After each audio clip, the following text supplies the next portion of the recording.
ચાલો oil circuit breaker આપણે એક કમ્પ્લીટ કર્યું, ફર્સ્ટ ટાઈપનું સર્કિટ બ્રેકર. સેકન્ડ આપણે સ્ટાર્ટ કરીએ એર બ્લાસ્ટ સર્કિટ બ્રેકર. ચાલો first oil circuit breaker complete, એનું વર્કિંગ પ્રિન્સિપલ, એડવાન્ટેજીસ, ડિસએડવાન્ટેજીસ અને એના બધા જ ટાઈપ્સ, બરોબર, એટલું આપણે કમ્પ્લીટ કરી લીધું. હવે નેક્સ્ટમાં આવીએ એર બ્લાસ્ટ સર્કિટ બ્રેકર આપણે કીધું. ચાલો તો હવે ઓઇલ સર્કિટ બ્રેકરથી કઈ રીતે અલગ છે એ આખું ડિટેલ આપણે સમજીએ.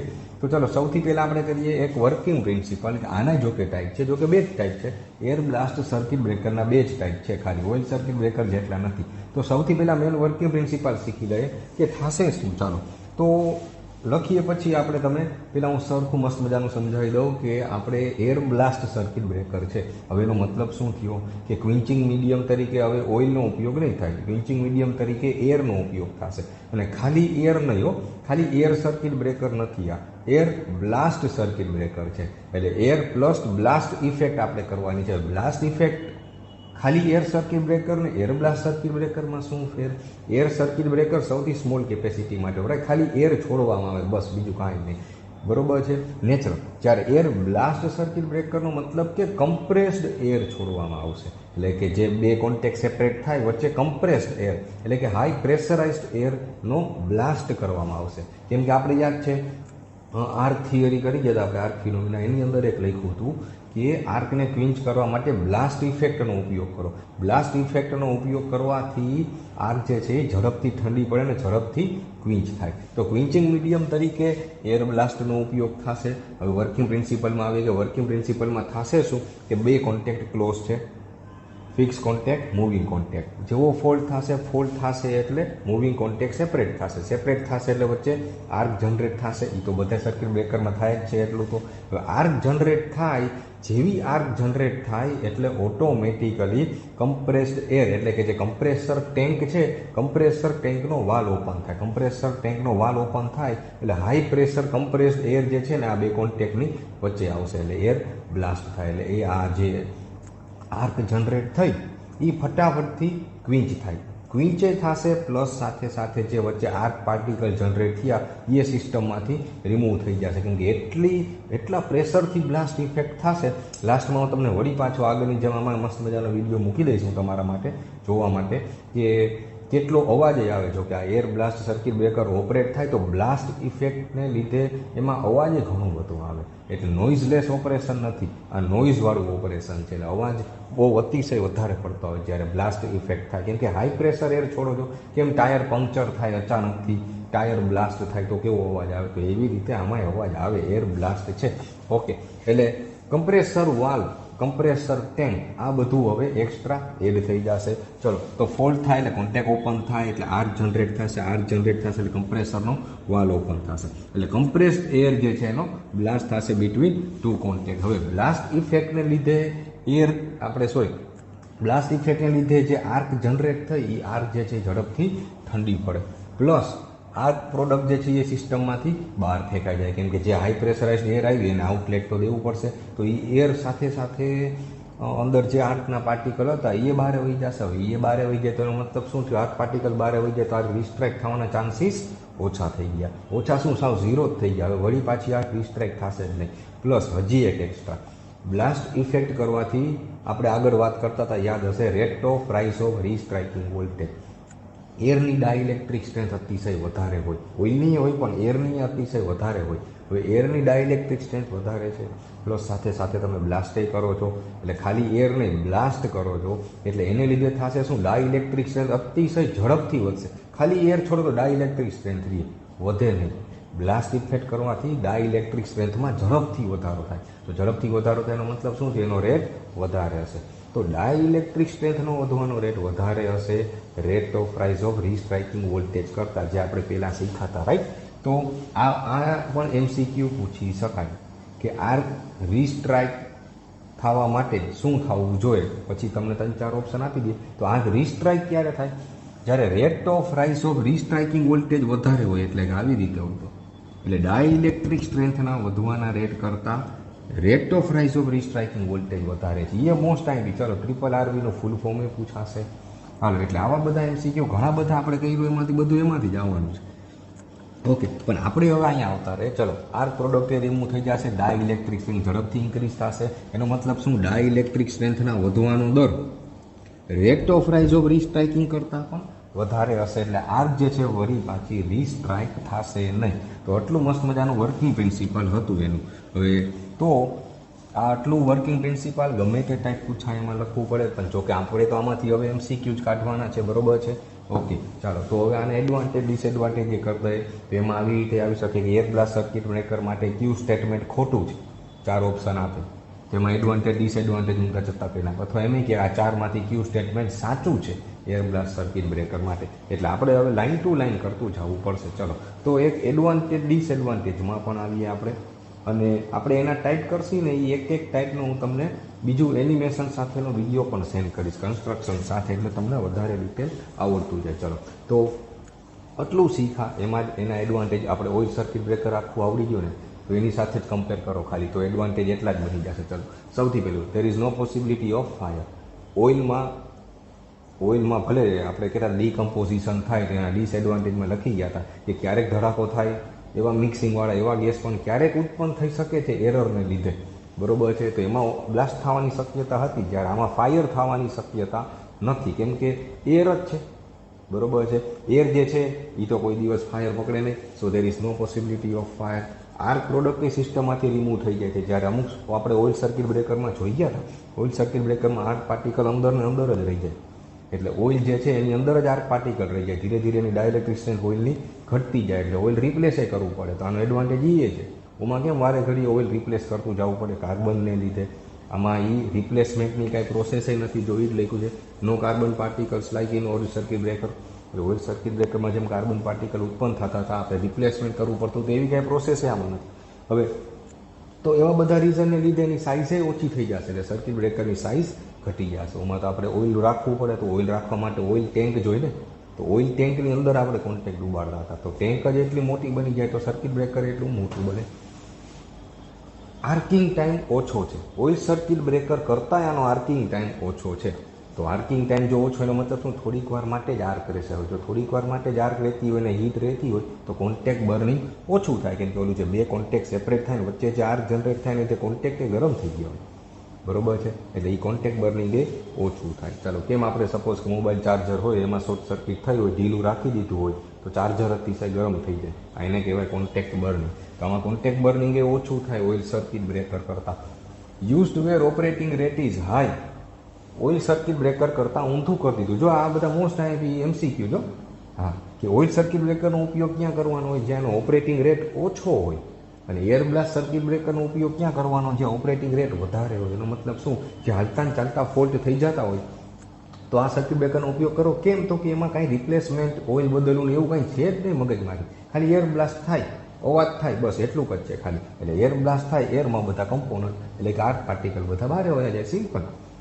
એટલે જેટલી વાર ઓપરેશન કરવું એટલું કરી શકું, કાંઈ રિપ્લેસમેન્ટ એવું તો કંઈ કરવાનું નથી. એટલે જ્યાં સૌથી વધારે ફોલ્ટ થતા હોય, વારે ઘડીએ ઓપરેટિંગ રેટ વધારે હોય, ત્યાં આનો ઉપયોગ થાય, અને જ્યાં ઓપરેટિંગ રેટ ઓછો હોય ત્યાં ઓઇલ સર્કિટ બ્રેકર ઓપરેટ થાય.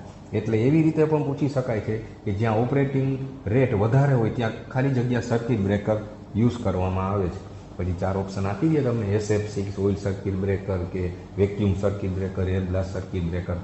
આ બનતા ગયા MCQ લ્યો. એટલે આપણે થિયરી બધી પૂરી કરતા જાય ને તોય ઘણા બધા MCQ આમાંથી બનાવી શકીએ. ચાલો પછી ઓઇલ સર્કિટ બ્રેકરમાં આપણે કહ્યું હતું કે આર્ક ઉત્પન્ન થાય એની જ એનર્જીનો ઉપયોગ આર્કને ક્વિન્ચ કરવા માટે કરો, પણ એ ડિસએડવાન્ટેજ બની ગયો હતો કે આર્ક ક્યારેક નાની થાય, ક્યારેક મોટી થાય, તો કેટલું પ્રેશર થાય કોને ખબર, બધું આ ફોલ્ટ ઉપર ડિપેન્ડન્ટ થઈ ગયું. આમાં એ ડિપેન્ડન્ટ નથી. આપણે કમ્પ્રેસ્ડ એર આપણી પાસે પોતાની છે, એટલે જેટલો પ્રેશર આપણે જાતે કરાવડાવવું હોય એટલું કરી શકીએ. So energy from high pressure air, high pressure એરમાંથી આપણે એનર્જી લઈએ છીએ આર્કને ક્વિન્ચ કરવા માટે. આર્કની એનર્જીનો ઉપયોગ નથી કરતા. તો આટલા બધા એડવાન્ટેજીસ થઈ ગયા. હવે આટલા એડવાન્ટેજીસ થયા તો સામે ડિસએડવાન્ટેજ એ થયા. ચલો તો સામે ડિસએડવાન્ટેજીસ દેખાય જ છે. ચાલો તો ડિસએડવાન્ટેજ એ થયા, capacity of ક્વિન્ચિંગ is law.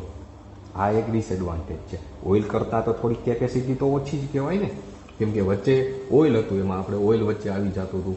Okay, એટલે કેપેસિટી ક્વિન્ચ કરવાની કેપેસિટીની વાત થાય, જો વોલ્ટેજની એવી કેપેસિટી નહીં. હા, ક્વિન્ચિંગ કેપેસિટી ઓછી છે. પછી ઇફેક્ટ ઓફ ટ્રિપલ આરવી, એટલે કે ટ્રિપલ આરવીની અસર થઈ શકે છે, કેમ કે આપણે ઓમાં તો શું થતું હતું ખબર છે, બે કોન્ટેક્ટ સેપરેટ થાય, બે કોન્ટેક્ટ સેપરેટ થાય વચ્ચે ઓઇલ આવી ગયું, એ ઓઇલ એમનેમ જ પડ્યું રહી, એટલે બે વચ્ચે સારું એવું અવાહક મટીરિયલ આવી ગયું. જ્યારે આમાં શું થાય, બે કોન્ટેક્ટ સેપરેટ થયા, એર બ્લાસ્ટ થયું એટલે એર આવીને હીટો વહી ગઈ, પછી વચ્ચે કાંઈ છે જ નહીં કોન્ટેક્ટ, બરોબર છે. એટલે બે કોન્ટેક્ટ વચ્ચે કાંઈ રહેતું નથી ડાઇલેક્ટ્રિક મટીરિયલ, ખાલી નેચરલ હવા જે હોય એ જ રહે. જ્યારે ઓમાં તો ઓઇલ રહેતું હતું વચ્ચે. હવે સમજાય, એટલે એના કરતાં ટ્રિપલ આરવીની અસર થઈ શકે વધારે. મેન્ટેનન્સ ઓફ કમ્પ્રેસર પ્લાન્ટ, તો પછી હવે સર્કિટ બ્રેકરનું મેન્ટેનન્સ કરવાનું, સાથે સાથે આના કમ્પ્રેસર પ્લાન્ટનું કરવાનું. તમારે એમઓટીસી છે જ ને, જો કે સબ્જેક્ટ એની અંદર આ ડિટેલ આવે જ છે. એટલે આ આટલું હું તમને ડિટેલ પાછું એટલે જ શીખવાડું છું કે તમને એમઓટીસી નહીં ઘણા બધા એમસીક્યુ આવડી જાય. કેમ કે આનું આ ચેપ્ટર તમારે એમાં છે, maintenance of transformer, circuit breaker, તો એ બધું આવે જ છે તમારા આને. તો પ્લસ એક્સ્ટ્રા એટલું કમ્પ્રેસર પ્લાન્ટનું હવે તમારે મેન્ટેનન્સ વધી ગયું. તો આ સર્કિટ બ્રેકર જે છે, જ્યાં ઓપરેટિંગ રેટ વધારે હોય ત્યાં યુઝ થાય, સાથે સાથે હાઈ વોલ્ટેજ માટે યુઝ થાય છે. કેટલા વોલ્ટેજ માટે સૌથી વધારે, તો કે ગ્રેટર ધેન 110 કેવી, 110 કેવી કરતાં વધારે વોલ્ટેજ માટે સૌથી વધારે સારા. એટલે એનો મતલબ એમ નથી કે 110 કેવીથી વધારે હોય તો જ ઉપયોગ કરવાનો. 66 કેવી માટે ઉપયોગ તો થાય જ, બરોબર, પણ સૌથી વધારે એફિશિયન્ટ વર્ક કરી શકે 132 કેવી માટે, 132 કેવી હોય, બરોબર, કે 220 કેવી હોય, એના માટે યુઝ થાય. પછી વાત રહી એના ટાઈપની, તો મેઇનલી એર બ્લાસ્ટ સર્કિટ બ્રેકરના બે ટાઈપ છે, એક એક્સિયલ ને ક્રોસ બ્લાસ્ટ. નામ ઉપરથી ખબર પડી જાય છે કે આવા જ ટાઈપ આપણે ઓઇલ સર્કિટ બ્રેકરમાં આવ્યા હતા. એક્સિયલનો મતલબ શું, કે આ બે કોન્ટેક્ટ છે, બે કોન્ટેક્ટ સેપરેટ થયા તો વચ્ચે આર્ક જનરેટ થઈ. પણ આર્ક જનરેટ થઈ, હવે જે એર બ્લાસ્ટ થશે એ આ આર્કની લંબાઈની ડાયરેક્શનમાં જ થશે, આ આર્કની લંબાઈની ડાયરેક્શનમાં, એટલે એને એક્સિયલ કહેવાય. જ્યારે ક્રોસ બ્લાસ્ટ, ક્રોસ એટલે કે લંબ, બે કોન્ટેક્ટ સેપરેટ થાય, આર્ક જનરેટ થાય. પણ હવે જે એર બ્લાસ્ટ તમે જે કરશો, એર બ્લાસ્ટ ક્રોસ કરો, પરપેન્ડિક્યુલર, આર્કની લંબાઈને લંબ. હવે સમજાય, એટલે નામ આપ્યું ક્રોસ બ્લાસ્ટ. ચલો, તો આ ખાલી આમ બેઝિક કોન્સેપ્ટ ક્લિયર કરવા માટેની થિયરી થઈ ગઈ કે એર બ્લાસ્ટ સર્કિટ બ્રેકર. પછી હવે અંદર એક એક ટાઈપ સમજીએ, એક્સિયલ અને ક્રોસ બ્લાસ્ટ. બેની ડાયાગ્રામથી હું તમને સમજાવું ને પછી બેનું એનિમેશનથી તમને મસ્ત મજાનું સમજાવી દઉં. ચલો, ત્યાં સુધીમાં આટલું નોટ ડાઉન કરો. તો બે ટાઈપ માટેની મસ્ત મજાની ડાયાગ્રામ ડ્રો કરી દીધેલી છે. ચાલો બે ટાઈપ શીખી લઈએ. એક આપણે કીધું એક્સિયલ બ્લાસ્ટ, બીજું આપણે કીધું ક્રોસ બ્લાસ્ટ. એક્સિયલ બ્લાસ્ટનો મતલબ શું, આર્કની લંબાઈની ડાયરેક્શનમાં જ એર બ્લાસ્ટ થાય. અને ક્રોસ બ્લાસ્ટનો મતલબ શું, આર્કની લંબાઈને લંબ. ચાલો, તો પહેલાં આપણે એક કામ કરીએ, એક્સિયલ બ્લાસ્ટ શીખી લઈએ. તો આ કન્સ્ટ્રક્શન જરીક સમજી લ્યો જી. જોઈએ અહીંયા આટલા આ બે જે આપેલા છે આ ફિક્સ કોન્ટેક્ટ છે, એટલે ધ્યાન આપજો કઈ રીતે વર્ક થાય છે. અને આ મૂવિંગ કોન્ટેક્ટ છે. જો કે ગઈકાલે લાસ્ટ મેં તમને ઓઇલ સર્કિટ બ્રેકર ઓલું સ્મોલ ઓઇલ વોલ્યુમ વાળું જે હતું એમાં તમે કોન્ટેક્ટની પોઝિશન વિશે મસ્ત મજાનો વિડીયો જોયો હશે. તો શું છે, વધારે આઈડિયા, હું તમને આવું બધું શીખવાડતો અને તમને થિયરી તો સારી એવી આવડી જાય, બટ પ્રેક્ટિકલી તમે જો જોવો તો તમને વધારે ખબર પડે કે મૂવિંગ કોન્ટેક્ટ, ફિક્સ કોન્ટેક્ટ કઈ રીતે, ઓપરેટિંગ મિકેનિઝમ સહિત મસ્ત મજાનો વિડીયો હતો, રાઈટ? ઓકે, તો આમાં એમ જ છે, ફિક્સ કોન્ટેક્ટ, મૂવિંગ કોન્ટેક્ટ, જો બે જે છે એકબીજા સાથે કનેક્ટેડ છે અત્યારે. એટલે આ જે છે એ ઇનપુટ, એટલે કે સપોઝ તો ચલો કંડક્ટરનું ટર્મિનલ છે, એટલે અહીંથી કરંટ ઇન થાય છે, અને મૂવિંગ કોન્ટેક્ટ અહીંયા કનેક્ટેડ છે, અને અહીંથી કરંટ જે છે એ બહાર જાય છે. એટલે ફિક્સ અને મૂવિંગ કોન્ટેક્ટ જે છે એ એકબીજા સાથે કનેક્ટેડ છે. બટ આમાં જે છે ને, ફિક્સ કોન્ટેક્ટ, મૂવિંગ કોન્ટેક્ટ વચ્ચેનું ક્લિયરન્સ થોડુંક ઓછું રહે, એટલે હંમેશા સિરીઝ આઇસોલેટરની જરૂર પડે. આપણે યાદ હશે કે સર્કિટ બ્રેકર, આઇસોલેટર અને અર્થ સ્વિચ વચ્ચેનું ઇન્ટરલોકિંગ કરી ગયા હતા, રાઈટ? કે અને અમે આપણે ટીએનડીમાં આપણે તો ડ્રો કરતા જ હતા ને, યાદ કરો જી. જો એ ટીએનડીમાં આપણે સર્કિટ બ્રેકર મૂકતા હતા, સર્કિટ બ્રેકરની બે સાઈડ આપણે આઇસોલેટરે સાથે સાથે પ્લેસ કરતા હતા. જો આવી ડાયાગ્રામ તમે ડ્રો કરી ગયા છો, યાદ કરો. ચલો, આ આઇસોલેટરનો સિમ્બોલ છે. ચાલો, ખબર પડી ગઈ. તો સર્કિટ બ્રેકરની બે સાઈડ આઇસોલેટર મૂકતા હતા. એ આઇસોલેટર છે એટલે કે સર્કિટ બ્રેક થાય પહેલાં સર્કિટ બ્રેકર ઓપરેટ થાય, સર્કિટ બ્રેક થાય પછી જ આઇસોલેટર ઓપરેટ થવું જોઈએ. ચાલો, તો હવે કદાચ તો શું એમાંથી એમસીક્યુ પૂછાશે, બરોબર, કે ઓપરેશન માટેની સાચી રીત શું છે. સૌથી પહેલાં સર્કિટ બ્રેકર ઓપન થાય, બરોબર છે, પછી આઇસોલેટર જે છે એ ઓપન થાય, અને પછી અર્થ સ્વિચ જે છે એ ક્લોઝ થાય. અને આઇસોલેટર જે છે એ હંમેશા નો લોડ કન્ડિશનમાં ઓપરેટ થાય, ધ્યાન રાખજો. એટલે એ એક આઈએમપી એમસીક્યુ બની ગયો, બરોબર છે, કે કઈ ડિવાઇસ જે છે એ નો લોડ કન્ડિશનમાં ઓપરેટ થાય, બરોબર, અથવા તો આઇસોલેટર ખાલી જગ્યામાં ઓપરેટ થાય. એટલે નો લોડ કન્ડિશનમાં આઇસોલેટર ઓપરેટ થાય. ઓન લોડ કન્ડિશનમાં સૌથી પહેલાં સર્કિટ બ્રેકર ઓપરેટ થાય. ચલો, તો એ બધા એમસીક્યુ જેમ જેમ યાદ આવતા જાઉં તમને કહેતો જાઉં. ચાલો, તો અહીંયા એક એર ટેન્ક કનેક્ટેડ છે, એટલે કે કમ્પ્રેસર પ્લાન્ટ છે. અહીંયા એર વાલ્વ આપ્યો છે આપણને. આ વાલ્વ ઓપરેટ થાય એટલે અંદરથી કમ્પ્રેસ્ડ એર જે છે એ છૂટશે અહીંથી, બરોબર છે. ચલો, તો fix contact, moving contact connected છે. મૂવિંગ કોન્ટેક્ટ ઓપરેટિંગ મિકેનિઝમ સાથે કનેક્ટેડ હોય, સાથે સાથે સ્પ્રિંગ પણ કનેક્ટેડ છે. કમ્પલસરી સ્પ્રિંગ જોઈએ. હવે શું કામ એ સ્પ્રિંગ જોઈએ? તો ઝડપથી જે છે એ કોન્ટેક્ટ જે છે એ નીચે આવે એના માટે, અને આ એરનો ઉપયોગ એ કોન્ટેક્ટ સેપરેશન માટે કરવામાં આવશે, જો ઓછી જોઈએ. ચાલો, fix contact, moving contact connected છે. આ આઉટલેટ આપ્યું છે. હવે સપોઝ કે ફોલ્ટ થાય, આગળનું વર્કિંગ તમે લખી ગયા. ફોલ્ટ થાય એટલે કોન્ટેક્ટ સેપરેટ થાય. કોન્ટેક્ટ સેપરેટ થાય એટલે મૂવિંગ કોન્ટેક્ટ નીચે આવશે. તો મૂવિંગ કોન્ટેક્ટ જેવો નીચે આવે, તમે ઇમેજિન કરી શકો છો કે અહીંયા આર્ક જનરેટ થશે આવી રીતે. હાલો, ડન. તો મૂવિંગ કોન્ટેક્ટ જેવો આવશે નીચે, એટલે કે ફિક્સ કોન્ટેક્ટ અને મૂવિંગ કોન્ટેક્ટ વચ્ચે આર્ક જનરેટ થશે. જેવી આર્ક જનરેટ થઈ એટલે અહીંથી આ વાલ જે છે એ ઓપન થશે. જેવો વાલ ઓપન થાય અહીંથી કમ્પ્રેસ્ડ એર આવશે, અને કમ્પ્રેસ્ડ એર એક તો પહેલેથી એનું પ્રેશર વધારે છે. હવે પહેલેથી એનું પ્રેશર વધારે છે, સાથે સાથે આપણે અહીંયા જો આઉટલેટ ખાલી આટલો જ રાખ્યો, એટલે તમે ઇમેજિન કરી શકો કે આઉટલેટ જેમ બને એમ તમે નેરો કરતા જાઓ એમ અંદરનું પ્રેશર વધતું જાય ને, બરોબર છે. એટલે આપણે એર આવે છે આટલી બધી, અહીંથી આટલી બધી એર આવી, બટ આઉટલેટ તમે ખાલી આટલો જ રાખ્યો તો ઓટોમેટિકલી અંદર પ્રેશર ડેવલપ થશે. અને સાથે સાથે આ કમ્પ્રેસ્ડ એર છે, જો અહીં જગ્યા રાખી છે, એ કમ્પ્રેસ્ડ એર આમાં પણ જશે. એટલે આમાં જશે એટલે એ કોન્ટેક્ટને વધારે ઝડપથી નીચે લઈ આવવામાં મદદ કરશે. એટલે આ મૂવિંગ કોન્ટેક્ટ નીચે આવશે, સ્પ્રિંગ કમ્પ્રેસ થતી જશે, સ્પ્રિંગ દબાતી જશે, પણ આ કમ્પ્રેસ્ડ એરને લીધે સેપરેશન થાય ને, એટલે ઓપરેટિંગ મિકેનિઝમ તો આની નીચે ખેંચે જ છે, સાથે સાથે આ કમ્પ્રેસ્ડ એર આવશે. એટલા કોન્ટેક્ટ જે છે એ સેપરેટ થાય, વધારે ઝડપથી સેપરેટ થવો જરૂરી છે. એવું આપણે શીખતા હતા કે આર્કની લંબાઈમાં ઝડપથી વધારો કરો તો આર્ક વળી પાછી રીસ્ટ્રાઇક થાય નહીં, એના ચાન્સીસ બહુ ઓછા થઈ જાય. ખાલી કોન્ટેક્ટ સેપરેટ આમ ધીમે ધીમે કરો એ નકામું.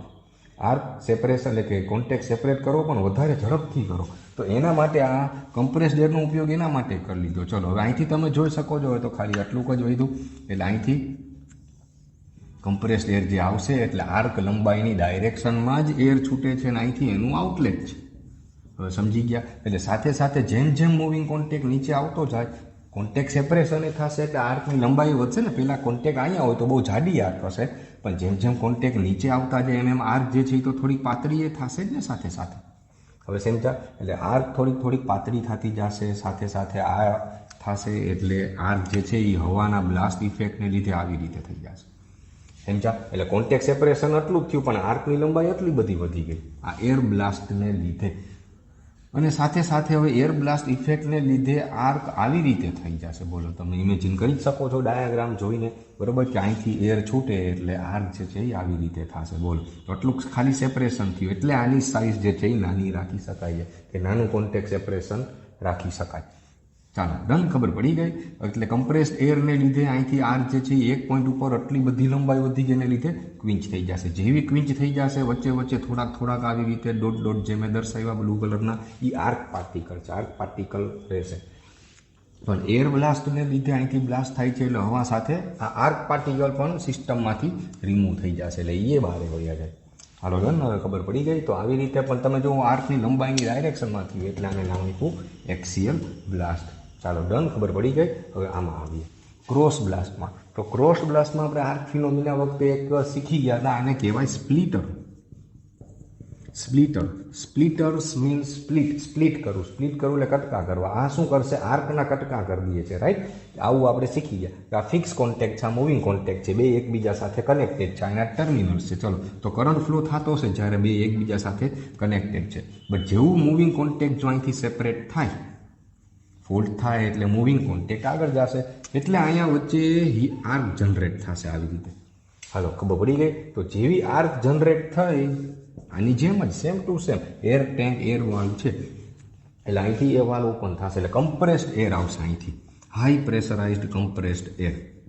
તો તમે માર્ક કર્યું, આર્કને લંબાઈને પરપેન્ડિક્યુલર લંબ ડાયરેક્શનમાં છે એટલે નામ આપ્યું ક્રોસ બ્લાસ્ટ. હવે અહીંથી એર બ્લાસ્ટ આવશે તો એર બ્લાસ્ટને લીધે તમે જોઈ શકો છો આ આર્ક જે છે એ વધારે ઉપર જશે એર બ્લાસ્ટને લીધે.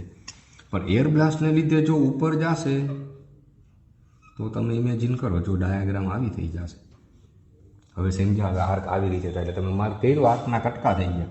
જેવી તમે આર્કના કટકા કરો ને એટલે આર્ક લંબાઈ ઘટી ગઈ કહેવાય. આર્કના કટકા થઈ ગયા. કટકા કરો એટલે આર્કની એનર્જી પોતાની ઓટોમેટિકલી ઓછી થઈ જાય. બરોબર છે? સાંભળ્યું છે ને, ભાગલા કરો ને રાજ કરો. હા, તો બસ એ જ થિયરી એપ્લાય કરી કે આર્કના જે છે એ ભાગલા પાડી દીધા, કટકા કરી નાખ્યા એટલે ઓટોમેટિકલી આર્કની એનર્જી ઓછી થઈ જાય. અને કોન્ટેક્ટ સેપરેશન ખાલી આટલું જ થયું, ખાલી આટલું જ કોન્ટેક્ટ સેપરેશન થયું, પણ આર્કની લંબાઈ જો આટલી બધી કરી શક્યા આપણે. હજી અહીંથી બ્લાસ્ટ થશે, બ્લાસ્ટ ઇફેક્ટ હજી ચાલુ જ છે એટલે આર્ક હજી વધારે ને વધારે ઉપર જશે જ્યાં સુધી ક્વિન્ચ ના થાય. જો બહુ નાનો ફોલ્ટ હોય તો લગભગ અહીંયા સુધી પહોંચે તો આર્ક ક્વિન્ચ થઈ જાય. પણ હવે સપોઝ કે હેવી ફોલ્ટ છે તો આર્ક જે છે એ હજી વધારે ઉપર જશે, તો એ આવી રીતે થશે. હાલો, હવે ઇમેજિનેશન તમે કરી શકો છો. અહીંથી એર બ્લાસ્ટ થશે એટલે આર્ક આવી રીતે થાય. તો આટલી આર્ક લંબાઈ વધાર્યો, સાથે સાથે આર્કને સ્પ્લિટ કરી નાખ્યું, કોન્ટેક્ટ સેપરેશન ઝડપથી કર્યું, બ્લાસ્ટ ઇફેક્ટ કરી એટલે આર્ક પાર્ટિકલ એ સિસ્ટમમાંથી રિમૂવ થઈ જાય. હજી વધારે ડીઆયોનાઇઝેશન ઝડપથી થવું જોઈએ તો એના માટે અહીંયા એક કુલિંગ પ્લેટ મૂકી છે. કુલિંગ પ્લેટ એટલે કે એને કહેવાય છે બેફલ પ્લેટ, એને નામ છે, એનું નામ બેફલ પ્લેટ. IMCQ પૂછી શકાય. બેફલ પ્લેટ શેના માટે ઉપયોગ થાય તો કે આર્કને ઠંડી પાડવા માટે. બરોબર છે? કેમ કે જેમ આ જો હીટ જનરેટ થઈ, તમે આ ઠંડુ પાડશો એટલે કરશે શું ખબર છે? આર્કની હીટ હોય ને એ હીટ પોતે એબ્સોર્બ, એટલે આ પ્લેટ એકદમ ઠંડી હોય. હવે ઠંડી હોય તો તમને થર્મોડાયનેમિક્સનો નિયમ ખબર જ છે કે આ આર્ક ગરમ છે અને આ ઠંડી પ્લેટ છે, તો થશે શું? બરોબર છે કે આ પ્લેટ જે છે એ ગરમી એબ્સોર્બ કરી લેશે, હીટ એબ્સોર્બ કરશે. એટલે હીટ એબ્સોર્બ કરીને એની હીટને બહાર એટમોસ્ફિયરમાં જવા દેશે એટલે આર્કને ફટાફટ ઠંડી એ પાડી. એટલે તમે ઇમેજિન કરી શકો કેટલું બધું કર્યું આની અંદર. કોન્ટેક્ટ સેપરેશન વધાર્યા, આર્કને સ્પ્લિટ કર્યું, સ્પ્લિટરથી લંબાઈ વધારી, કટકા કર્યા, એર બ્લાસ્ટ ઇફેક્ટ કરાવી, સાથે સાથે આર્કને ઠંડીએ પાડીને ક્વિન્ચ કરાવી એટલે ડીઆયોનાઇઝેશન ઝડપથી થાય. અને સાથે સાથે આમાં પ્રેશરે બિલ્ડઅપ કરાવડાવ્યું, પ્રેશરથી એ ડીઆયોનાઇઝેશન ઝડપથી થાય. તો આ ડાયાગ્રામ ઉપરથી તમને ખબર પડી શકે. અને હવે સેમ ટુ સેમ આનો એનિમેશનનો વિડીયો પણ હું તમને બતાવું છું. ચલો, ત્યાં સુધીમાં ભલે આટલી ડાયાગ્રામ રફ સ્કેચ તો રફ સ્કેચ એટલીસ્ટ ડ્રો કરી લો કે જેથી તમને વધારે ખબર પડી જાય. આમાં સિરીઝ આઇસોલેટરની જરૂર નથી, કેમ કે આમાં ફિક્સ કોન્ટેક્ટ, મૂવિંગ કોન્ટેક્ટ વચ્ચે ક્લિયરન્સ જે છે એ ઘણું બધું વધારે હોય એટલે આમાં આઇસોલેટર આપણે ડ્રો કર્યા નથી. ચલો, આનું મસ્ત મજાનું એક તમને એનિમેશનથી એ સમજાવું. ખરેખર હજી ત્રીજો ટાઈપ એ છે રેડિયલ બ્લાસ્ટ. ભલે તમારી નોટબુકમાં નથી, કદાચ MCQમાં પૂછી શકાય છે કે આમાંથી કયો ટાઈપ જે છે એર બ્લાસ્ટ સર્કિટ બ્રેકરનો નથી. ફોર્થ ઓપ્શન કંઈક આના સિવાયનું મૂકી દે તો તમે આઈડેન્ટિફાઈ કરી શકો. રેડિયલ બ્લાસ્ટ તમારે સિલેબસમાં આપ્યો નથી, બાકી છે 3 ટાઈપ. ચલો, તો ત્રણનું હું તમને એનિમેશન મસ્ત મજાનું આ વિડીયો જેવો કમ્પ્લીટ થાય આમાં એ તમને મૂકી દઉં છું. ચલો, તો અહીંયા આપણે એર બ્લાસ્ટ સર્કિટ બ્રેકર આખું પૂરું કરીએ છીએ.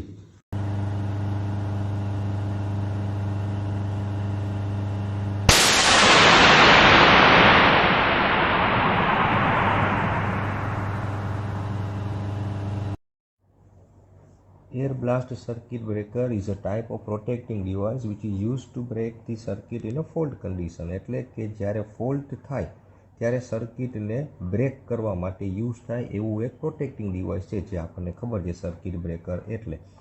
એમાં ક્વિન્ચિંગ મીડિયમ તરીકે એર બ્લાસ્ટનો ઉપયોગ થાય છે. એર બ્લાસ્ટનો મતલબ કે એર જે છે એને કમ્પ્રેસ કરવામાં આવશે, એટલે કે પ્રેશર વધારીને મૂવિંગ કોન્ટેક અને ફિક્સ કોન્ટેક વચ્ચે બ્લાસ્ટ કરવામાં આવશે. એટલે મેઇન ફંક્શન જે છે એટલે આવી રીતે જ્યારે આર્ક જનરેટ થાય, મૂવિંગ કોન્ટેક્ટ સેપરેટ થાય એટલે વચ્ચે આર્ક થશે. તો જ્યારે આર્ક જનરેટ થાય ત્યારે એને જેમ બને એમ ઝડપથી ક્વિન્ચ કરે, એ મેઇન એનું ફંક્શન છે સર્કિટ બ્રેકરનું. પછી air blast circuit breaker low voltage અને મીડિયમ વોલ્ટેજ માટે એપ્લાય થાય. હવે જનરલી જો ડાયાગ્રામ જોઈએ તો ડાયાગ્રામ એની સર્કિટ બ્રેકરની આવી રીતે દેખાશે આપણને, એર બ્લાસ્ટ સર્કિટ બ્રેકરની, કે જેની અંદર આપ્યું છે નીચે એર રિઝર્વોયર ટેન્ક. એનો મતલબ કે અંદર જે છે એ કમ્પ્રેસ એર રાખવામાં આવશે. ઉપર હોલો ઇન્સ્યુલેટર છે અને એનાથી ઉપર આર્ક ક્વિન્ચિંગ ચેમ્બર છે જેની અંદર મૂવિંગ કોન્ટેક અને ફિક્સ કોન્ટેક હશે. બે સેપરેટ થાય એટલે બંને વચ્ચે આર્ક જનરેટ થાય છે. તો આર્ક જે છે એની અંદર ક્વિન્ચ કરવામાં આવશે. ટોટલ 3 ટાઈપના સર્કિટ બ્રેકર છે air blast. Axial blast circuit breaker, cross blast circuit breaker અને રેડિયલ બ્લાસ્ટ સર્કિટ બ્રેકર. તો ફર્સ્ટ ટાઈપ આપણે સ્ટડી કરીએ. ફર્સ્ટ ટાઈપ છે એક્સિયલ બ્લાસ્ટ, જેમાં ડાયાગ્રામ આવી રીતે દેખાશે, એનિમેટેડ ડાયાગ્રામ. અંદર એક ફિક્સ કોન્ટેક્ટ છે, મૂવિંગ કોન્ટેક્ટ છે, નીચે એક વાલ આપેલો છે, એની નીચે કમ્પ્રેસર પ્લાન્ટ છે, જેમાંથી કમ્પ્રેસ્ડ એર જે છે એ બે કોન્ટેક્ટ વચ્ચે છોડવામાં આવશે. જ્યારે કોન્ટેક્ટ સેપરેટ થશે એટલે વચ્ચે આર્ક જનરેટ થશે. ચલો, મૂવિંગ કોન્ટેક્ટ સેપરેટ થાય છે એટલે વચ્ચે આર્ક જનરેટ થશે એટલે એરવાલ ઓપન થશે. હવે આર્ક જનરેટ શું કામે થાય છે? ખરેખર થાય છે વચ્ચે બે હવા જે છે એનું આયોનાઇઝેશન થાય છે. આયોનાઇઝેશનને લીધે આર્ક જનરેટ થાય છે. આયોનાઇઝેશન થાય છે એટલે કે એટમ જે છે એર એ આયન બની જાય છે. હવે વચ્ચે કમ્પ્રેસ્ડ એર જે છે એનો બ્લાસ્ટ કરવામાં આવશે એક્સિયલ ડાયરેક્શનમાં. એક્સિયલ ડાયરેક્શન એટલે કે આર્કની લંબાઈની ડાયરેક્શનમાં જ. જો જેમ કે ડાયાગ્રામમાં આપ્યું, આર્કની લંબાઈની ડાયરેક્શનમાં ત્યાંથી કમ્પ્રેસ્ડ એર છોડવામાં આવશે, કે જેથી થાય શું? કમ્પ્રેસ્ડ એરથી જો ડાયાગ્રામમાં આપ્યું એ પ્રમાણે ક્રોસ સેક્શનલ એરિયા ઘટી જાય અને લંબાઈમાં વધારો થશે. એરિયા ઘટી જાય, લંબાઈમાં વધારો થાય તો આપણને ખબર છે resistance is directly proportional to length and inversely proportional to cross sectional area. હવે એરિયામાં ઘટાડો થયો અને લેન્થમાં વધારો થયો તો બે પાર્ટમાં થયું શું? રેઝિસ્ટન્સમાં તો વધારો થયો, ઇન્ક્રીઝ જ થાય છે. એ મેઇન મેથડ છે એક્સિયલ બ્લાસ્ટ માટે, કે રેઝિસ્ટન્સ જે છે આર્ક રેઝિસ્ટન્સ વધી જશે એટલે આર્કને હવે અવરોધ વધારે પડતો થાય એટલે ડાઇલેક્ટ્રિક સ્ટ્રેન્થ ખરેખર વધી જાય. હવે ડાઇલેક્ટ્રિક સ્ટ્રેન્થ વધી જાય એટલે ક્વિન્ચિંગમાં ઇઝીલી, એટલે ક્વિન્ચ ફાસ્ટ થાય. અને સાથે સાથે આપણે કીધું એ પ્રમાણે આર્કિંગ પ્રોડક્ટ જે છે એ પણ સિસ્ટમમાંથી રિમૂવ થઈ જશે. જેમ ડાયાગ્રામમાં આપ્યું કે એર બ્લાસ્ટ થશે એટલે આર્ક જે છે જે જનરેટ થયા આર્ક પાર્ટિકલ એ રિમૂવ થઈ જાય એટલે આર્ક ફરી પાછી રિસ્ટ્રેક્ટ થવાના ચાન્સીસ ના રહે. પછી સાથે સાથે આપ્યું છે કે સિરીઝ આઇસોલેટર એ ઓપરેટ થશે. હવે શું કામ એ થશે? કેમ કે મૂવિંગ કોન્ટેક્ટ અને ફિક્સ કોન્ટેક્ટ વચ્ચેનું સેપરેશન, જે ગેપ જે છે બહુ ઓછો છે, સેપરેશન ઓછું થાય એટલે આર્ક ફરી પાછી રિસ્ટ્રેક્ટ થવાના ચાન્સીસ છે. એટલે જો આઇસોલેટર આપણે ઓપરેટ કરી દઈએ તો ત્યાંથી કોન્ટેક્ટ જ ડિસ્કનેક્ટ થઈ જાય, ટર્મિનલ જ ડિસ્કનેક્ટ થઈ જાય એટલે કરંટ ફ્લો થવાના ચાન્સીસ જ ના રહે. સપોઝ કે ત્યાં આર્ક જનરેટ થાય તો પણ. હવે નેક્સ્ટ જે છે એ cross blast circuit breaker. Cross blast circuit બ્રેકરનો મતલબ શું? કે આર્કને લંબાઈને લંબ ડાયરેક્શનમાં એટલે કે પરપેન્ડિક્યુલર ક્વિચ થાય, કે જેમાં એર ફ્લો જે છે આર્કને લંબાઈને લંબ આવશે. જેમ ડાયાગ્રામમાં આપ્યું એમાં યુઝ કરેલા જે સ્પ્લિટર્સ વચ્ચે બ્લેક કલર અને લાસ્ટમાં જે છે બેફલ પ્લેટ, જેમ મેં તમને આગળ સમજાવી દીધું ઓલરેડી. બેફલ પ્લેટ જે છે એનો ઉપયોગ શેના માટે થાય? તો કે આર્કને કૂલ ડાઉન કરવા માટે. અને સ્પ્લિટરનો ઉપયોગ શું કામે થશે? તો કે આર્ક લેન્થ વધારે કરવા માટે, આર્કને સ્પ્લિટ કરવા માટે. આમાં પણ સેમ એજ રૂલ એપ્લાય થાય છે. Resistance is directly proportional to length એટલે સ્પ્લિટરની મદદથી આપણે આર્ક લંબાઈમાં વધારો કરી દીધો એટલે રેઝિસ્ટન્સ ઇન્ક્રીઝ થઈ જશે, સાથે સાથે આર્ક જે છે એના કટકા થઈ જશે એટલે કે સ્પ્લિટ થઈ જશે. જેમ ડાયાગ્રામમાં જોઈ શકો છો તમે એનિમેશનમાં. અને બ્લાસ્ટ ઇફેક્ટથી ડાઇલેક્ટ્રિક સ્ટ્રેન્થમાં વધારો થશે, એર બ્લાસ્ટ થશે એટલે આર્કના કટકા કરી દીધા, સેપરેશન થયું, સાથે સાથે આપણે એટલે ઝડપથી આર્ક જે છે એ ક્વિચ થઈ જાય છે. અને થર્ડ જે છે એ છે radial blast circuit breaker. Radial એટલે કે બંને side air blast, axial blast circuit બ્રેકરની જેમ જ છે, બટ ઉપરથી નીચેથી બે સાઈડથી એરફ્લો, એર બ્લાસ્ટ કરવામાં આવશે. જો કે આપણે સિલેબસમાં નથી એટલે ઓછું ડિસ્કસ કરીએ, તમને થોડું ઘણું સમજાવી દીધું આની અંદર, રાઈટ. તો એના એડવાન્ટેજ ડિસએડવાન્ટેજ જો કે ઓલરેડી મેં તમને આગળના વિડીયોમાં લખાવી જ દીધેલા છે. થોડુંક એનિમેશનથી ટ્રાય કરી આપણે સમજાવવાની. આઈ હોપ કે મસ્ત મજા આવી.